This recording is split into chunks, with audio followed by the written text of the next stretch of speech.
Hikmah 82. Al-bastu ta'khudun nafsu minhu haddaha biwujudil farahi wal qabdu la hadda lin nafsi fih.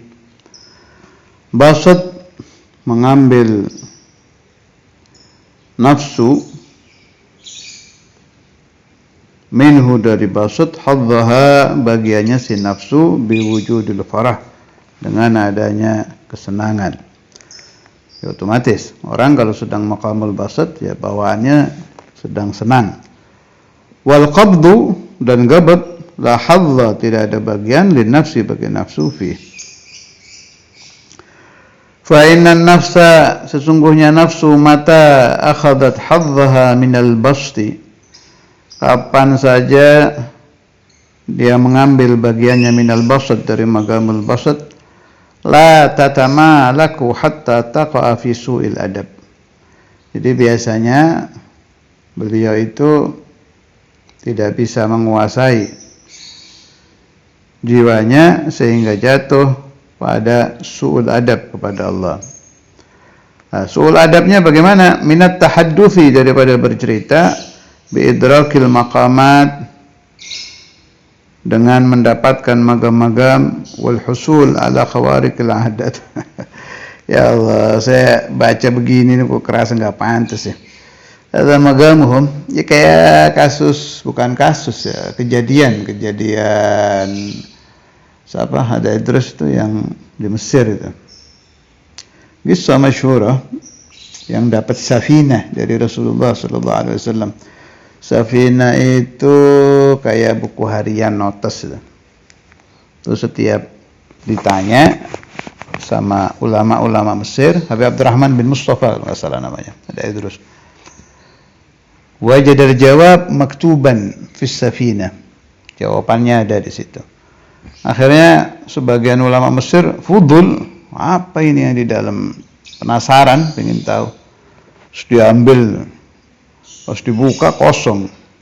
Itu kan marah itu Habib Abdurrahman bin Mustafa kalau saya nggak salah ingat nama beliau. Akhirnya beliau ditadhkirun nas, insyaallah al-qissa mawjud. Tambah besar badannya sampai memakan lampu-lampu masjid kalau nggak salah, yang besar-besar itu. Alhasil sampai orang-orang di masjid itu, ulama-ulamanya ketakutan, dikembalikan si buku ini. Nah itu begitu tuh maksudnya su'ul adab di sini. Jadi jangan ente bayangkan kayak su'ul adabnya kita maksiat kepada Allah Ta'ala. Nah itu yang pantas menegur beliau ya gurunya atau man fi maqami syekhe. Kita orang-orang kecil gini jangankan menegur, baca gini aja rasanya kulil adab banget. Jadi su'ul adab yang terjadi di para aulia itu beda dengan su'ul adab yang terjadi di kita. Kalau su'ul adab kita itu memang dosa, maksiat. Tapi ya sudahlah, dibaca aja.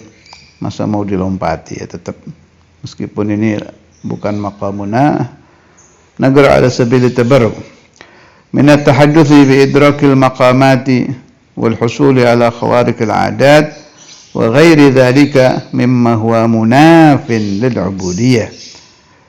Seperti menceritakan tentang saya dapat makom kada, saya memperoleh keramat ini. Wal husul ala khawarikil adat, bercerita mendapatkan khawarikul adat, karomah, masuk su'ul adab. Mau ngomong apa kita? Ini aja udah aneh banget. Nadhkur Syekhana al-Imam dulu ya, sebentar. Saya dapat riwayat ini dari almarhum Pak Imam Mojokerto. Sebab saya catat di buku saya, jadi saya ingat perawinya. Pak Imam itu min ashab Pak Syu'aib Mojokerto.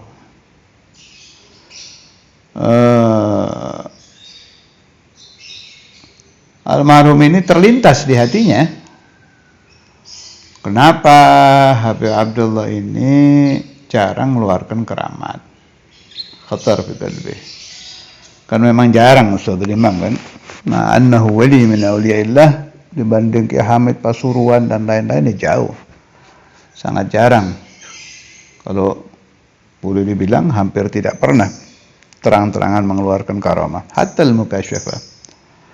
Khatar fi qalbi hadza. Ustadzul Imam memang mursyid asli kan ya. Karena beliau mursyid ya mungkin ini tafsiran saya mau mendidik si murid ini, akhirnya dimunculkan karamah. Dengar si Rijal nih di telinganya, bawa beras ke Darul Hadis gitu. Waktu itu dekat hall, kurang sehari, kurang 2 hari. Kaget ya, bisa ada khotir langsung terjadi gitu, kayak suaranya Ustadzul Imam gitu.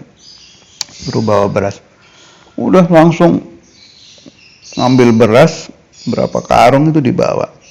Pas sampai ke ma'had, di dapur memang sedang kekurangan beras.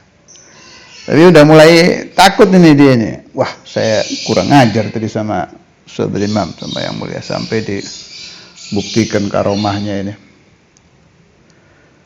Kemudian Ustadzul Imam manggil almarhum ini. Kalau nggak salah ingat saya, pas datang itu juga sama rombongannya, Pak Syu'eb, Pak Kholik, apa waktu itu. Apa kalamnya Ustadzul Imam? Kalau bahasa Jawa itu waktu itu, kalau saya mengeluarkan karomah saya, kasyaf saya bahasa Jawanya itu dikaroni oleh Nabi sallallahu alaihi wasallam dan Nabi Allah Khadir. Seandainya saya berani mengeluarkan karomah saya dan mukasyafah saya saat ini, waktu itu tahun berapa saya lupa itu, saya akan dihukum berat oleh Nabi Allah Khadir dan Nabi sallallahu alaihi wasallam. Makanya Sayyidina Imam Al-Habib Abdullah bin Abdul Qadir bin Faqih itu galil jiddan di dalam ikhrajul karamat dan di dalam mukasyafat. Itu satu riwayat. Ini keterangan saya berhubungan dengan tadi itu, termasuk su'ul adab at-tahadduts bi idrakil maqamat wal husul ala khawariqil adat. Kalau ini riwayatnya saya dengar dari Ustadz Ahmad Sahal Cirebon. Mirip-mirip cerita tadi. Waktu itu ada pencurian gitu di Darul Hadis. Kemudian Ustadz Ahmad Sahal ini dan beberapa mu'alimin waktu itu yang dipanggil bahas itu, Sahal kalau nggak salah yang ngomong ke yang mulia itu. Kami minta, kalau anak aja berani nilai, ini kurang ajar ini orang, berani ngomong gitu ke Ustadzul Imam. Tapi ya sudahlah, ini riwayat. Kalau ini nggak ada omongan gini ya jadi nggak ada riwayat ini. Ini mudah-mudahan dia dengar ini pembahasan saya. Dia ngomong ke Ustadzul Imam, kami minta yang mulia untuk mengeluarkan karamah, menyebutkan siapa pencurinya. Kurang ajar kan? Ustadzul Imam Al-Habib Abdullah bin Faqih kemudian bilang, wali-wali itu malu mengeluarkan keramatnya seperti perempuan yang haid. Kalau ditanya tentang haidnya dia malu, nggak akan bilang kalau dia sedang haid. Paham ucapan saya? Jadi wali-wali itu malu mengeluarkan kasyaf, mengeluarkan keramat, seperti malunya wanita menerangkan kalau dia sedang haid. Ternyata di kitab-kitab tasawuf ada keterangan itu. Al-karamat haidur rijal, gitu. Mengeluarkan keramat itu haidnya para aulia. Akan jauh dengan kita kan. Kalau kita suul adabnya kan maksiat. Buat beliau itu ikhrajul khawariq itu sendiri haid. ikhrajul karamat haid, ikhrajul mukasyafah haid. Haidnya orang-orang laki. Mimma huwa ala khawarikil adat wa ghairi dzalik mimma huwa munafin lil ubudiyah. Kenapa para aulia mempunyai paham bahwa mengeluarkan karamah, mukasyafah dan lain-lain itu haidur rijal? Sebab itu bukan ubudiyah, sedang tidak melayani Allah. Tugasnya para wali itu menjadi pelayan-pelayan Tuhan, pelayan-pelayan Allah. Saat beliau mengeluarkan keramat berarti sedang tidak melayani. Mereka lebih senang mengajar, belajar, kemudian ibadah, aurat, salat dan Nabi, istighfar, qiraatul Quran, gitu. Masyaallah, radhiyallahu taala anhum. Wa nafa'ani wa iyyakum wal ahbab wad dhurriyyah wa man sami'a hadzal kalam من بركات شيخنا الإمام الحافظ المسند القدر الحق عبد الله بن عبد القادر بن الفقيه من بركات شيخنا الإمام الحافظ الحق عبد القادر بن حمد الفقيه من بركات صاحب الحكم سيد بن عطية سلسلته من بركات سائر أولياء الله والدوام على ذلك في الأدب وعافية بلا مهنة دنيا وأخرى.